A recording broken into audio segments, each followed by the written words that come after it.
कि मानव जितना सुंदर है उतना ही उतावला, वो जितना बलवान है उतना ही दुर्बल, और उसका हृदय जितना विशाल है उतना ही वो लोभी भी है। और मेरी चिंता ये है महादेवी कि कहीं उसका उतावलापन, उसकी दुर्बलता और उसका लोभ उस पर विजय न पाले, जिससे उसकी अवनति हो जाए।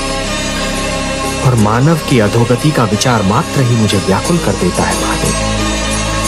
मैं मानव कथा के इसी मोड़ से चिंतित रहता हूँ महादेवी। मानव जब इतना दुर्बल हो जाता है कि हर दुर्बलता उस पर विजय प्राप्त कर लेती है, तो वो अहंकार का आधिपत्य स्वीकार कर लेता है। महादेवी, जब दिन डूब जाता है और अंधकार छा जाता है, तो हर वो वस्तु जो प्रकाशमान थी अंधकार में लुप्त हो जाती है। मानव की दुर्बलता यह है महादेवी कि शक्ति पाते ही वो ये सिद्ध करने पर उतर आता है कि जो शक्ति उसके पास है वो किसी और के पास नहीं है, और इसे सिद्ध करने में वो उसी प्रकार अहंकार के जाल में फंस जाता है जिस प्रकार एक पंछी पहेलियों के जाल में फंस जाता है।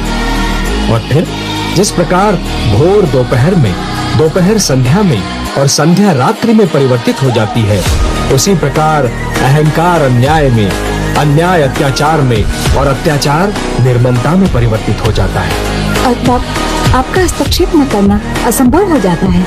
हाँ महादेव, और फिर मानव की आत्मा से दुखी पुकार उठती है, जिसे सुनकर मैं अपने पग रोक नहीं पाता।